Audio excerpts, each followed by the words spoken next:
Incorrect ہے یہ کہنا کہ وی پی اینس کی وجہ سے انٹرنیٹ سپیڈز ریڈیوس ہو رہی ہیں. کورٹ کو پہلے سے یہ بات پتہ تھا کہ انٹرنیٹ کی ڈسٹرپشنز پورے ملک میں ہو رہی ہیں. انہوں نے پی ٹی اے سے اور ministry of information technology and telecommunication سے ریپرزینٹیوز بلائے ہیں. پی این لوگ پاکستان میں استعمال کیوں کر رہے ہیں؟ وہ استعمال اس لیے کر رہے ہیں کیونکہ آپ نے ایکس کو بین کیا ہوا ہے. حکومت پہلے انٹرنلی خود فیصلہ کر لے کہ وہ کیا کر رہے ہیں تاکہ وہ لوگوں کو جب جواب دیں اتنے اسٹوپڈ جواب نہ دے پریس کانفرنس سے. انہیں کوئی پرواہ نہیں ہے کہ اکانومی کے اس ٹائم پر کیا صورتحال ہے. انہیں کوئی پرواہ نہیں ہے کہ کتنا بڑا لاس ہو رہا ہے.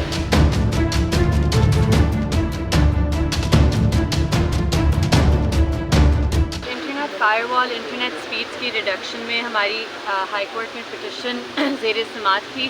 اس میں سب سے پہلے ہم نے کورٹ کو آگاہ کیا اور کورٹ کو پہلے سے یہ بات پتہ تھا کہ انٹرنیٹ کی ڈسٹرپشنز پورے ملک میں ہو رہی ہیں, صرف اسلام آباد تک لمیٹڈ نہیں ہیں. اور انہوں نے پوچھا جو ایڈیشنل اٹارنی جنرل صاحب ہیں ان سے کہ یہ کس وجہ سے ہو رہی ہیں, گورنمنٹ کی کیا پوزیشن ہے. تو وہ جواب نہیں دے سکے. انفیکٹ ان کا جواب یہ تھا کہ میں خود انٹرنیٹ نہیں استعمال کرتا, لہٰذا مجھے اس چیز کا اتنا علم نہیں ہے. جس پر چیف جسٹس صاحب نے جواب دیا کہ اگر خود بھی نہیں استعمال کرتے تو کوئی چیز کامن نالج ہوتی ہے, اور انٹرنیٹ کی جو بندش ہے اور رکاوٹیں ہیں, سلو ڈاؤن ہے, وہ پورے ملک میں ایکسپیرینس ہو رہا ہے. اس سلسلے میں انہوں نے پی ٹی اے سے اور ministry of information technology and telecommunication سے ریپرزینٹیوز بلائے ہیں. منڈے کو اگلی ڈیٹ ہے 26 اگست کو. ہم نے ریکویسٹ کی تھی کہ پی ٹی اے چیئرمین کو سیدھا پہلے بلایا جائے کیونکہ پی ٹی اے اس حوالے میں بالکل خاموش ہے اور کوئی وہ اپنا رسپانس نہیں دے رہی کہ انٹرنیٹ کی سلو ڈاؤن کس وجہ سے ہو رہی ہے. لیکن یہ ریکویسٹ ریفیوز ہوا تھا اور کوئی اور ریپرزینٹیو پی ٹی اے سے پیش ہوں گے عدالت. سب سے پہلے تو کوئی منسٹر صاحبہ سے پوچھ لے جنہوں نے اتنی اگنورنٹ اسٹیٹمنٹ دی ہے کہ جی وی پی این لوگ پاکستان میں استعمال کیوں کر رہے ہیں. وہ استعمال اس لیے کر رہے ہیں کیونکہ آپ نے ایکس کو بین کیا ہوا ہے, ایپلیکیشنز واٹس ایپ جیسی ان پہ میجر فنکشنز کام نہیں کرے. اور دوسری بات کہ یہ بالکل فیکچولی انکریکٹ ہے یہ کہنا کہ وی پی اینس کی وجہ سے انٹرنیٹ سپیڈز ریڈیوس ہو رہی ہیں.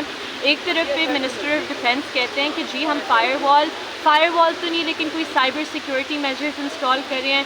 پھر مس شذا فاطمہ کہتی ہے کہ جی ہم فائر وال انسٹال کر رہے ہیں. کیئر ٹیکر گورنمنٹ نے جنوری میں کہا تھا کہ ہم ویب مانیٹرنگ سسٹم کی اپ گریڈیشن کر رہے ہیں. تو حکومت پہلے انٹرنلی خود فیصلہ کر لے کہ وہ کیا کر رہے ہیں تاکہ وہ لوگوں کو جب جواب دیں اتنے اسٹوپڈ جواب نہ دے پریس کانفرنس سے. وہی لوگ ہیں جو کہتے ہیں کہ اکانومی بھی ہمارے ہاتھ میں ہے, پارلیمان بھی ہمارے ہاتھ میں ہے, جوڈیشری بھی ہمارے ہاتھ میں ہے. انہیں کوئی پرواہ نہیں ہے کہ اکانومی کے اس ٹائم پر کیا صورتحال ہے. انہیں کوئی پرواہ نہیں ہے کہ کتنا بڑا لاس ہو رہا ہے فری لانسرز کو. فائبر جیسی کمپنیز پاکستان میں لوگوں کو ان اویلیبل دکھا رہی ہے. لوگوں کا ڈیلی لاس ہو رہا ہے اور انہیں کوئی فرق نہیں پڑ رہا ہے اس بات سے. ایک ملک میں جہاں ہم ہر وقت سنتے رہتے ہیں معیشت, تو کہاں ہے معیشت کے لیے کنسرن؟ انہوں نے ایکسپلینیشن دیا, ایسی کوئی بات نہیں ہے. آئی تھنک سارے صحافیوں کو متحد رہنا چاہیے. کچھ قوتیں ہیں جو آپ کے درمیان دراڑ پیدا کرنے کی کوشش کر رہی ہے, تو آپ پلیز ہوشیار رہیں اور ان چیزوں میں آپ نہ پڑیں.